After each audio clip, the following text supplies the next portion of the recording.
అంటే మీతో కూడా నేను సంభాషిస్తాం మళ్ళా పాత్రికేయులతో కూడా. ఇదే ఆయన మాట్లాడింది. ప్రధానంగా ఆయన చెప్పింది చట్టబద్ధతగా ఉండేది ఏదైనా మేము చేసుకుంటాము, చట్టంలో ఉండే లొసుగులను ఉపయోగించుకొని మా వాళ్ళకు ప్రయోజనాన్ని చేకూర్చి మేము కూడా ఆ బెనిఫిట్స్ను పొందుతాము. ఇదే ఆయన చెప్పింది. రైట్. ఇక నేను ఈ పాత్రికేయుల సమావేశం యొక్క ముఖ్య ఉద్దేశం ఏంటంటే మొట్టమొదటిది నువ్వు నిజాయితీగా అంగీకరించినందుకు, ఆ భూమిని మీరు అమ్ముకోవాలనే ఉద్దేశంతో మీరు అంగీకరించినందుకు నేను అభినందిస్తాను. రెండవది, ఎక్కడ చట్టబద్ధత ఉంది కొండారెడ్డి దీంట్లో? ఎక్కడ చట్టబద్ధత? ఫస్ట్ ఆఫ్ ఆల్ ఈ భూములు ప్రభుత్వానియా లేకుంటే ప్రభుత్వం అసైన్డ్ కమిటీ పేరుతో లేకుంటే అసైన్డ్ పట్టా పేరుతో దళితులకు ఇచ్చినేటియా? మేము సమాచార హక్కు చట్ట ప్రకారం ప్రభుత్వాన్ని అడిగితే ప్రభుత్వం మాకు ఇచ్చిన సమాధానం ఏంటంటే ఈ భూమి ప్రభుత్వానిది అని ఇచ్చినారు. మరి ప్రభుత్వానిది భూమి అని చెప్పి ప్రభుత్వమే సమాచార హక్కు చట్ట ప్రకారం ధృవీకరించిన తర్వాత ఈ భూమి దళితులు ఏ విధంగా అవుతుంది? అసైన్డ్ పట్టాగా దళితులు ఏ విధంగా అవుతుంది? కాదు. లేదు, నీ ప్రకారమే మాట్లాడదాం. అది ఇంకా దళితులకు ఇచ్చిన అసైన్డ్ పట్టా ఏమైతే డీకేటీ పట్టా ఉందో దాన్ని ప్రభుత్వం పూర్తిగా రద్దు పరచలేదు, వీళ్ళ పూర్తిగా అనుభవంలో లేదు. రద్దు పరచలేదు కాబట్టి వీళ్ళకి ఇంకా అధికారం ఉంది అని నేను మాట్లాడతాను అని నువ్వు అనుకుంటే, ఇన్ని తెలిసిన నీకు 30 సంవత్సరాలు మీ తండ్రి గారు ఎమ్మెల్యేగా ఉండి నువ్వు చదువుకునేవానివి, నీకు ఈ చట్టం తెలీదా? ఏ డీకేటీ పట్టా దళితులకు ఇచ్చినారో ఆ డీకేటీ పట్టా మీదనే ఇటువైపు అటువైపు 26 కాలమ్స్ రాసింటారు నిబంధనలు. ప్రభుత్వం వారు డీకేటీ పట్టా ఇచ్చేటప్పుడు డీకేటీ పత్రం మీదనే రాసింటారు. ఈ డీకేటీ పత్రం మీద ఏం రాసింటారంటే వ్యవసాయం చేసుకోవడానికి ఇచ్చిన ఈ భూమిని వ్యవసాయం మాత్రమే చేసుకోవాలా, ఈ భూమిలో ఎటువంటి నిర్మాణాలు కట్టడాలు చెయ్యరాదు, ఈ భూమిని ఇతరులకు నువ్వు విక్రయించరాదు, ఇతరులు కొనరాదు, నువ్వు విక్రయించినా ఇతరులు కొన్నా ఇది నేరమవుతుంది, నీ మీద చట్టపరమైన చర్యలు తీసుకుంటాము, నువ్వు అమ్మిన మరుక్షణమే, ఈ ఉల్లంఘన చేసిన మరుక్షణమే, నిబంధనలు ఉల్లంఘన చేసిన మరుక్షణమే దీన్ని రద్దుపరిచే అధికారం ప్రభుత్వానికి ఉంది, ఈ ఆస్తి మీద సంపూర్ణమైన అధికారం ప్రభుత్వానిదే, ప్రభుత్వం ఎప్పుడైనా వెనక్కి తీసుకునే అధికారం ఉంది. ఈ నిబంధనలన్నీ డీకేటీ పట్టాలో ఉంటాయి కొండారెడ్డి.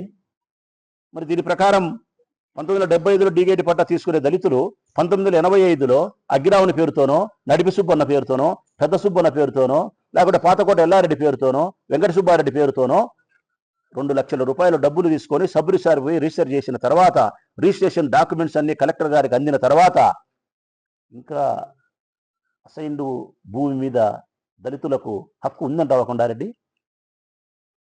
ఎట్టొస్తుందబ్బా నాకు తెలియక అడుగుతా. ఇంత తెలిసిన నీకు అది తెలీదా? తెలుసు. కాకపోతే లేని హక్కును దళితులకు ఉండేటట్టు చూపించి ప్రభుత్వం ద్వారా మీ అధికారాన్ని ఉపయోగించి లేని హక్కును దళితులకు హక్కు చూపించి ఈ డీకేటీ పట్టా దళితులయే అనడానికి మీ రాజకీయ పలుకుబడిని ఉపయోగించి మొట్టమొదట ముందు అక్కడ విజయం సాధించాలా మీరు. ఆ తర్వాత రెండోది, ఆ దళితులకు నువ్వు చెప్పిన ప్రకారం ఎకరా 8 కోట్లు చేస్తాది, 10 కోట్లు చేస్తాది, 15 కోట్లు చేయదన్నావు. ఎకరా 8 కోట్లు 10 కోట్లు చేసే భూమికి ఒకవేళ డీకేటీ పట్టాయి జగన్మోహన్ రెడ్డి గారు ఇచ్చినటువంటి జీవో ప్రకారం అమ్ముకునే అధికారం వాళ్ళకుంటే అమ్ముకొని ఆ 10 కోట్లు 8 కోట్లు ఎవరు తీసుకోవాలా కొండారెడ్డి? దళితులు తీసుకోవాలా. 10 లక్షల రూపాయలు వాళ్ళ చేతుల్లో పెట్టి 10 కోట్ల రూపాయల భూమిని లక్ష్మిరెడ్డి ముని వరకు నేను పంచుతాను, నేను అందులో అగ్రభాగం తీసుకుంటాను అంటే ఇదేనా చట్టబద్ధత? ఇదేనా దళితులకు మీరు ఇచ్చిన ఆర్థిక స్వేచ్ఛ? ఇదేనా మీ చంద్రబాబు నాయుడు జీవోను అభయన్స్లో పెట్టింది? నేను ముఖ్యమంత్రి గారిగా చెప్తానా, ముఖ్యమంత్రి గారు వినండి, చంద్రబాబు నాయుడు గారు వినండి, మీ కొండారెడ్డి గారు చెప్తాండేది ఏంటంటే నువ్వు ఏ జీవోనైతే జగన్మోహన్ రెడ్డి గారు ఇచ్చిన దళితుల కోసం ఇచ్చిన జీవోను అభయన్స్లో పెట్టినావో మేమేందో మోసం చేసినామని.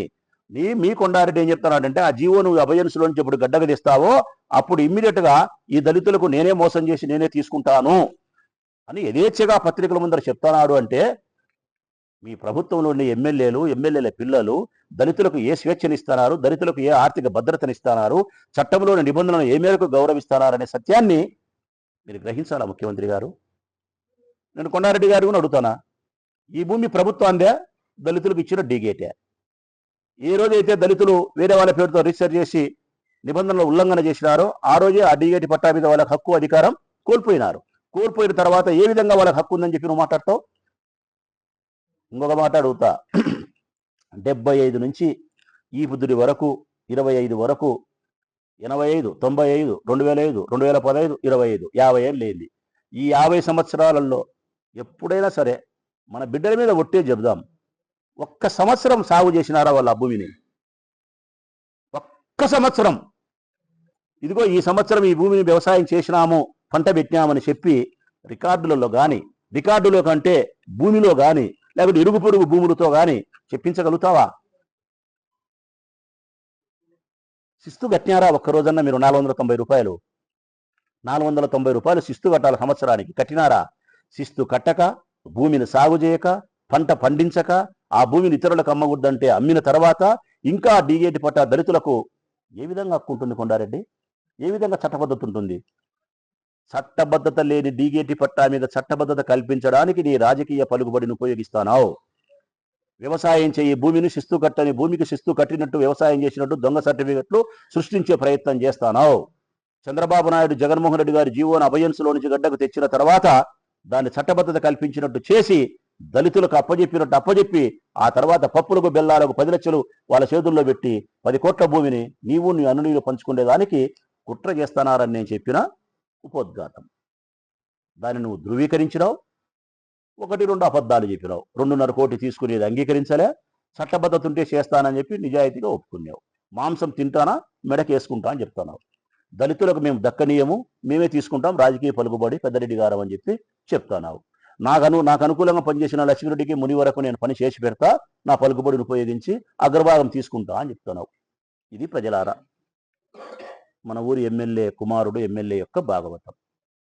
నేను ఎమ్మెల్యే గారిని అడుగుతానా, ఇంతమందికి నీతులు చెప్తావు వరదరాజిరెడ్డి గారు, ఇంతమందికి శుద్ధులు చెప్తావు వరదరాజిరెడ్డి గారు, ఉద్యోగస్తులందరినీ మందలిస్తావు, దేవుని పటాల మీద ప్రమాణం చేపిస్తావు, లంచం తీసుకోవద్దంటావు, ప్రజాసేవ కోసమే నేను ఉండా అంటావు, 85 ఏళ్ల వయసులో కూడా నేను ప్రజలకు సేవ చేసేదానికే ఉండా అని చెప్పి ఇంత గొప్పలు చెప్పి నీవు నీ ఇంట్లో నీ కుమారుడు చేస్తాండే అవినీతి గురించి నీకు తెలియదా? దళితులకు అన్యాయం చేస్తాండేది తెలియదా? లేకుంటే నీ అనునీయులకు కట్టబెట్టే దానికోసం చట్టంలో ఉండే పొరపాట్లను లొసుగులను ఉపయోగించుకొని ప్రభుత్వ నిబంధనలకు విరుద్ధంగా కాజేసే ప్రయత్నం చేస్తూ ఉంటే, 100 కోట్ల రూపాయలు సంపాదించేదానికి ఆర్జనకు ప్రయత్నం చేస్తూ ఉంటే నీ ఇంట్లో ఉండి నీకు తెలియదా వరదరాజిరెడ్డి గారు? తెలుసు. నీ లక్ష్యం ఒకటే.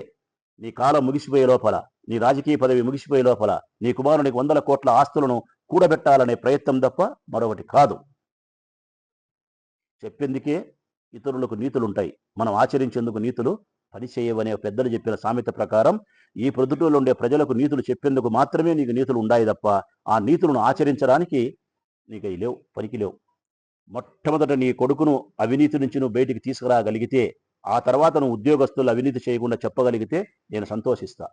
నీ కొడుకును నువ్వు నిరోధించగలిగితే అవినీతి మార్గం నుంచి, ఆ తర్వాత మాకు నువ్వు శుద్ధులు చెప్పగలిగితే నీ పెద్దరికాన్ని, నీ అనుభవాన్ని నేను స్వీకరిస్తా.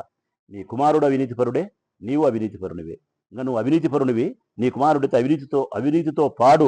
అవినీతితో పాటు క్రిమినల్ యాక్టివిటీస్ కూడా ఉన్నాయి. నాకు క్రిమినల్ యాక్టివిటీస్ కూడా ఉన్నాయి. తన యొక్క ఆర్జన కోసం, ధన సంపాదన కోసం పలుకుబడిని ఉపయోగించడమే కాకుండా ఎక్కడైనా ఆ పలుకుబడికి లోపడకుండా ఉంటే వాళ్ళ మీద హింసతో కూడిన దాడి చేయడానికి కూడా వెనుకాడని మనిషి నీ కుమారుడు. అందుకు చరిత్ర చెప్తాండే సాక్ష్యమే ఈవి సుధాకర్ రెడ్డి, అందుకు చరిత్ర చెప్తాండే సాక్ష్యమే శివగణేష్, అందుకు చరిత్ర చెప్తా ఉండే సాక్ష్యమే ఆడిటర్ అయిన బ్రాహ్మణుడు, అందుకు చరిత్ర చెప్తా ఉండే సాక్ష్యమే నా తలలో ఎన్ని వెంట్రుకలు ఉన్నాయో అన్ని హింసాత్మక సంఘటనలకు నీ కుమారుడు పాల్పన్నాడు. అందుకు కారణమే రాజకీయ వైరముతో 2019లో మిమ్మల్ని ఓడించినామనే ఒకే ఒక కారణంతో, లింగారెడ్డికి నేను సహకరించినానే కారణంతో నాపై హత్యా ప్రయత్నం పలుమార్లు చేసి నన్ను చంపడానికి ప్రయత్నం చేసినారు. ఇన్ని హింసాత్మక చర్యలు పెట్టుకునే నీ కుమారుడు, నీవు మంచివాళ్ళు కాదు. చట్టబద్ధత దళితుల భూమికి లేదు. నువ్వు ఎంత ప్రయత్నాలు చేసినా నేను లక్ష్మీరెడ్డికి ముని వరకు చెప్తా ఉన్నా, మీరిచ్చిన 2.5 కోటి ఏట్లో వేసినట్టే, మీరిచ్చిన దళితులకు ఏట్లో వేసినట్టు కాదు. కారణం, పేదవారైన ఆ దళితులకు కనీసం ఆ 10 లక్షల చొప్పు డబ్బులైనా ముట్టినాయి, ఆ 10 లక్షలైనా ముట్టినాయి. అదొకటి మీకు ఏనోసారి పుణ్యమే జరుగుతుందిలే. భూమి రాదు, దళితులు ఇచ్చిన 10 లక్షలకు మీకు పుణ్యం జరుగుతుంది. అగ్రామని వాళ్ళకుండా మీరు డబ్బులు ఎంత ఇచ్చినారు, ఏమి ఇచ్చినారంటే, పెద్ద సుబ్బన్న, నడిపి సుబ్బన్న, చిన్న సుబ్బన్నకు ఓ 10 లక్షలు లెక్కిచ్చినారు. పెద్ద సుబ్బన్న వాళ్ళ పిల్లోడు శ్రీకాంత్ అని ఉంటాడు, ఆ పిల్లోనితో మాట్లాడుకున్నారు. ఆ పిల్లోనికి 50 లక్షలు లెక్కిచ్చినారు. 50 లక్షలు లెక్కిచ్చి 50 సెంట్ల భూమి మీకు ఇస్తామని వాళ్ళకు మాట్లాడుకున్నారు. ఇదంతా తతంగం జరిగిన తర్వాత నువ్వు విత్డ్రా చేసుకుంటే గన 2 ఎకరాల 94 సెంట్లు వాళ్ళు విత్డ్రా చేసుకున్నారు లోక్ అదాలత్లో. అగ్గిరాముడు వాళ్ళ ఒక అన్న 2 ఎకరాల 94 సెంట్లు విత్డ్రా చేసుకునేందుకు ఇప్పుడు నగదు లెక్క 50 లక్షలు ఇచ్చినారు అతనికి. 50 సెంట్ల భూమిని తర్వాత మీకు ఇస్తామని చెప్పినారు. అగ్రిమెంట్లు కూడా రాసుకున్నారు. అంటే ప్రభుత్వానికి సంబంధించిన భూమిని ఎవరికి పంచుతారు? 50 సెంట్లు. 50 సెంట్లు అగ్గిరాముని వాళ్ళకంట, మిగతా భూమి వీళ్ళకంట, ఈ దళితులకేమో 10 లక్షలు మాత్రమే లెక్కంట, వచ్చిన దాంట్లో పెట్టుబడి పెట్టే మునివరకు ఇంతంట, లక్ష్మీరెడ్డి రాజకీయంగా మీకు ముఖ్యం కావాల్సిన వాడు కాబట్టి ఒక భాగం అంట, నువ్వు నాయకునివి ఎమ్మెల్యే కొడుకు కాబట్టి నీకు సొగ భాగం అంట. ఎవరు భాగాలు ఎవరు పంచుకుంటున్నారు? ఎవరు ఆస్తికి ఎవరు వారసులు? సత్యనారాయణ రెడ్డి భూమి అది. సీలింగ్ యాక్టులో భూమి పోయింది, ప్రభుత్వం పరబోయింది, దళితులకు డీగేట్ అయింది, తర్వాత తప్పుడు రిజిస్ట్రేషన్లు అయినాయి, ఆ తర్వాత కొండారెడ్డికి భాగం అంట. ఇది పుట్టుక ఎక్కడ? బాగా పరిష్కారాలు ఎక్కడ? మీరు మళ్ళా మాకు నీతులు.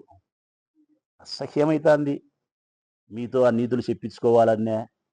నీతులు ఎవరు చెప్పాలంటే కదా, ఎప్పుడే కానీ నిజాయితీ తప్పకుండా, నీతి తప్పకుండా, అవినీతి మార్గంలో 1 రూపాయి సంపాదించకుండా, అవినీతి మార్గంలో ఏమీ చేయకుండా ఉండేవాళ్ళు నీతులు చెప్తే పొరవాలి. మేము 90 పైసలు నీతిగా ఉండి మా రాజకీయ జీవితంలో 10 పైసలు రాజకీయ ప్రయోజనాల కోసం, మా మనసుల కోసం నీతి తప్పి ప్రవర్తించినాం మేము ఎస్ ఒప్పుకుంటాం. ఆ 10 పైసలు నీతి తప్పినందుకే నీలాంటి వాళ్ళకి మేము చెప్తా ఉంటాం ఎప్పుడన్నా, రాజకీయ జీవితంలో ఉండే మనము నీతి గురించి మాట్లాడుకోవడం శుద్ధ దండగా.